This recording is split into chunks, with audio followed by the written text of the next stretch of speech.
Ara yang semakin terpojokkan oleh kakak angkatnya dan tatapan penuh ke penghakiman dari para pengunjung, memilih beranjak dari tempat tersebut daripada meladeni kemarahan Pipian yang pastinya tidak berujung. Mau kemana kau? Pipian menarik rambut Ara dengan kasar. Urusan kita belum selesai. Sakit kah? Ara berontak dengan menahan tangisannya karena merasa malu sudah dipermalukan di depan banyak orang. Sakit kau bilang? Lebih sakit mana dengan aku yang kini diceraikan karena ulahmu? Geram Pipian dengan mendorong Ara agar wanita itu terjatuh. Namun perkiraannya itu salah, karena bukannya terjatuh ke atas lantai, Ara justru jatuh ke dalam dekapan seseorang. Anda tidak apa-apa, Nona? Ara yang ditanya hanya diam, karena masih syok dengan apa yang terjadi. Sedangkan Pipian mulai melangkah menjauh saat menyadari sosok yang menolong Ara pastilah para pengawal pribadi yang diutus oleh dewa.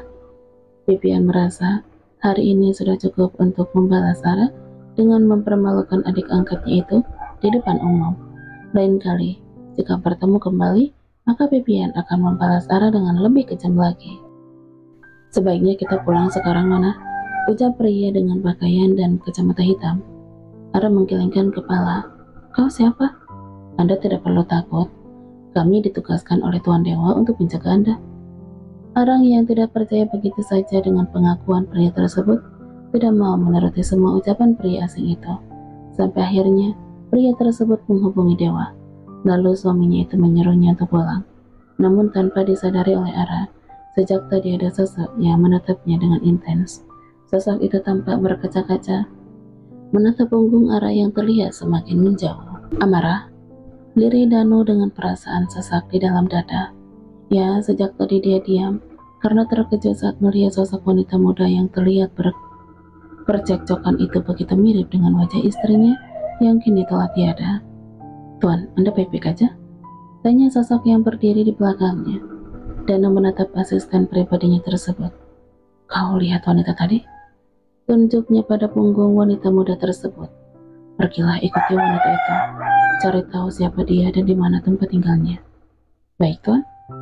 Pengawal itu bergegas pergi menjalankan perintah dari tuannya, meninggalkan Danu yang masih berdiri, menatap punggung wanita muda yang wajahnya begitu mirip dengan istrinya. Amara, apa aku boleh berharap jika wanita muda tadi adalah anak kita yang kau sembunyikan? Gumamnya dengan berdoa, karena selain wajahnya yang begitu mirip saat istrinya muda dulu, suara wanita itu pun sama persis dengan suara yang dimiliki Amara. Jikapun kalau nanti ternyata wanita muda itu hanya kebetulan mirip saja dengan istrinya, tidak mengapa, Danu tetap ingin mengenal lebih dekat sosok wanita muda tersebut untuk mengobati kerinduannya kepada Amara. Sementara itu di tempat yang berbeda, Dewa yang telah mengetahui dari pengawal pribadinya jika Ara terlibat insiden dengan Pipian, langsung bergegas pulang ke mansion utama setelah menyuruh Diandra untuk tinggal di apartemen pribadinya untuk sementara waktu. Dengan penuh emosi dia pun masuk ke dalam kamar Ara untuk memarahi istrinya itu karena udah berani keluar tanpa izin darinya. Ingatkan dia juga untuk memarahi Rio yang udah berani meninggalkan istrinya di dalam pusat perbelanjaan seorang diri. Ara, Dewa yang begitu marah langsung terdiam saat melihat wanita yang membuatnya begitu khawatir justru tengah tertidur dengan pulas di atas ranjang. Dia pun hanya bisa menghela napas sembari berjalan mendekat lalu duduk di samping tempat istrinya berbaring. Kenapa selalu saja membuat aku marah dan khawatir? Lirih Dewa sambil mengusap wajah Ara dengan perlahan. Wajah yang kini dia sadari selalu mengingatkannya pada sosok Diandra. Ya, Dewa baru menyadari satu hal. Banyak kesamaan yang dimiliki oleh Diandra dan Ara, yang secara tidak langsung membuatnya begitu mudah jatuh dalam pesona Ara karena kemiripan mereka. Namun kini Diandra telah kembali dengan membawa kenyataan jika wanita itu dulu melakukan kesalahan karena terpaksa, membuat Dewa kini bingung. Terlebih setelah melihat perubahan Diandra yang kini tampak semakin cantik dan dewasa tentunya. Dewa pun kembali menghela napasnya sembari mendekat pada wajah sang istri untuk mencium bibir Ara guna menenangkan hatinya yang tengah gundah. Hentikan, refleks Dewa mengurutkan niatnya untuk mencium Ara saat melihat istrinya itu berbicara dengan kedua matanya yang terpejam. "Jangan menyakitiku, Kak," ucap Ara dengan terisak dalam tidurnya. "Aku tidak pernah menginginkannya. Aku tidak pernah menginginkan Dewa." Dek. Tangan Dewa terkepal erat menahan emosi setelah mendengar igauan istrinya. Tanpa banyak kata dia pun beranjak dari kamar Ara sampai melupakan niatnya beberapa detik yang lalu untuk membawa sang istri ke dalam kamar pribadinya. Keesokan harinya, Ara yang terbangun dari tidurnya mendapati keadaan mansion yang kosong tanpa adanya Dewa ataupun Rio. Entah kemana dua pria tampan tersebut, tapi yang jelas kini Ara melewatkan sarapan paginya seorang diri. "Kenapa semua makanan ini membuat perut aku mual?" umam Ara dengan menatap semua hidangan di atas meja makan. Namun karena perutnya yang terasa lapar, Ara pun memaksakan diri dengan mengambil roti berisikan selai kacang kesukaannya. Namun baru satu gigitan dan belum sepenuhnya tertelan, dia langsung berlari menuju wastafel untuk memuntahkannya kembali. "Aku ini kenapa sih?" gumamnya pada diri sendiri dengan bingung setelah semua isi perutnya dia muntahkan. Lama Ara berpikir sampai akhirnya dia teringat pada sesuatu yang penting. "Tidak mungkin," lirihnya dengan menggelengkan kepalanya. 1 minggu kemudian, "Aku pulang," teriak Rio dengan berjalan santai memasuki mansion utama dengan perasaan bahagia.